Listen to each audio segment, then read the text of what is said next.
Being tough is a concept that has many different factors, and being tough can mean many different things.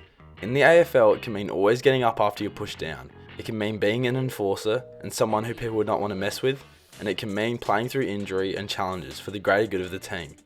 I wanted to unpack this a little further, so in today's video I'm going to be counting down the top 10 toughest players in AFL history.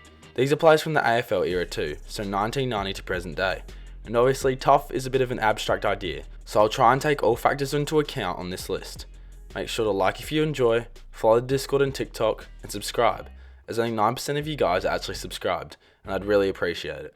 But without further ado, let's get into it. And first we have some honourable mentions, with those players being Lenny Hayes, Jude Bolton, Damien Hardwick and Campbell Brown. All tough players on their own, but just not enough in my eyes to make the top 10. And speaking of the top 10, kicking it off with Nick Riewoldt.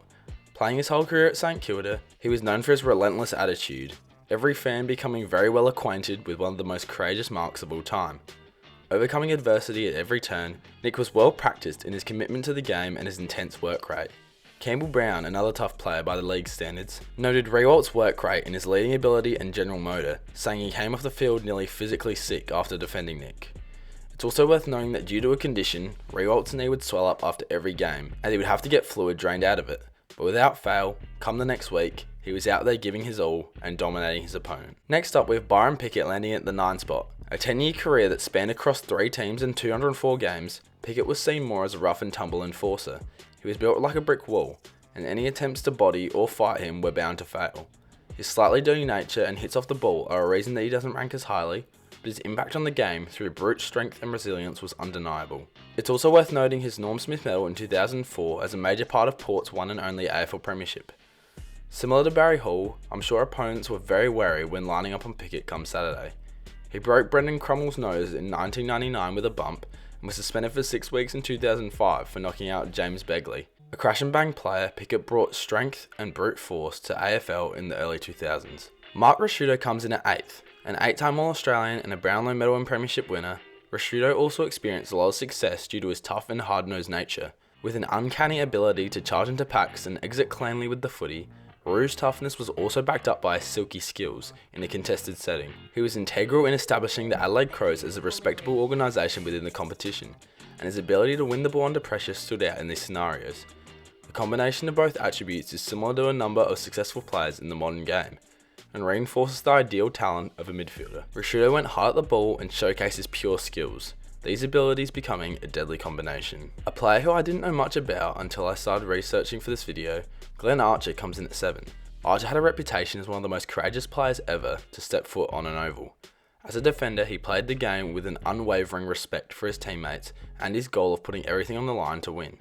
His career started off slowly, but over time he added considerable size, gaining 16 kilograms and becoming, quote, a human tank. It's noted that Archer won the Robert Rose Award for Most Courageous Player 6 times in 9 years between 1998 and 2006. He won a Norm Smith medal and was a 2-time premiership player with the Kangaroos in the late 90s. He played on some of the best forwards of all time and minimised their impact, throwing anything and everything at his opponents to secure a win. In at 6 we have another underrated player, Beau Waters. A career plagued with injury and unfortunate circumstances, but also huge triumphs. He wasn't held back by his injuries in his ability to accomplish greatness, and the toughness of him is mainly viewed through his resilience through tough times. He missed the whole 2005 season with injury, and was hit by a taxi that same year, injuring his lateral ligament. Waters then played an integral part in the Eagles' 2006 premiership run, receiving a Norm Smith vote in the grand final. He suffered an elbow injury in 2008, and then re-injured it in 2009, missing a year and a half of footy. He returned in 2010 and finished 3rd in the Eagles' best and fairest. A tale full of injuries and comebacks.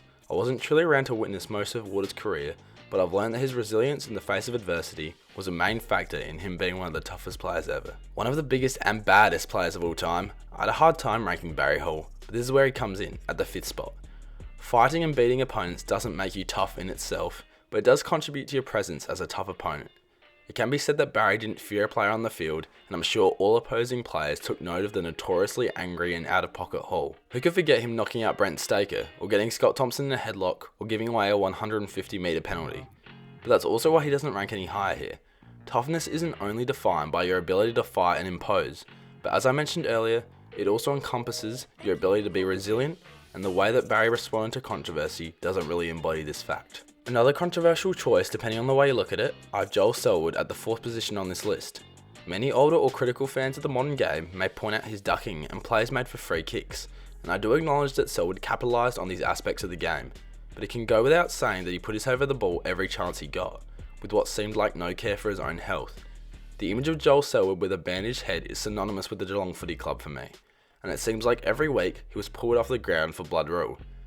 But despite all of this, Joel was able to string together a long and illustrious career, using his grit and dedication to winning as a catalyst to win premierships galore. Entering the top 3 with Michael Voss. Voss's attack on the footy was second to none, and at times seemed to bounce off tacklers' best attempts to get him on the ground.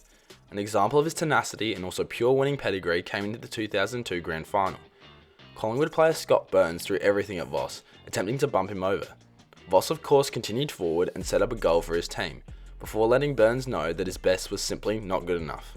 That's cold. If 3 consecutive premierships doesn't speak for itself, just know that as a midfielder, Voss is as tough as it gets. And the runner-up for the toughest player of all time is Luke Hodge. A stoic leader and a valiant defender in one of the greatest dynasties in footy history, Hodge embodied a true competitor, stopping at nothing to reach his final goal. Along with Alastair Clarkson, he ran a tight ship at Hawthorn, and personally I remember envying this team and just how good they truly were. As well as his leadership skills, Hodge played an enforcer and floor general role down back, making every forward who he played on have to really work for their goals and to provide impact on the game. And the consensus toughest player in AFL history is Brisbane's Jonathan Brown.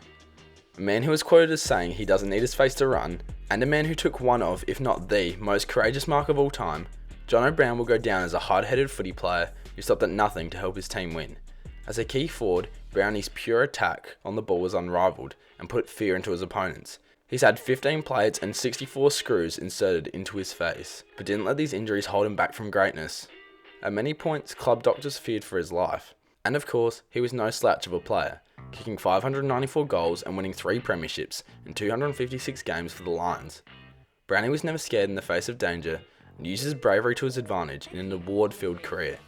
He embodies all the contributing factors that make someone tough. Well, that wraps up my top 10 toughest players in AFL history. Thank you guys so much for watching. Remember, if you enjoyed, give it a like and leave a comment. Did I get it right? Who did I leave out? Going to be back to a 1 video a week schedule, so look forward to that. Remember to like and subscribe for future sports field content. Have a good one, and cheers.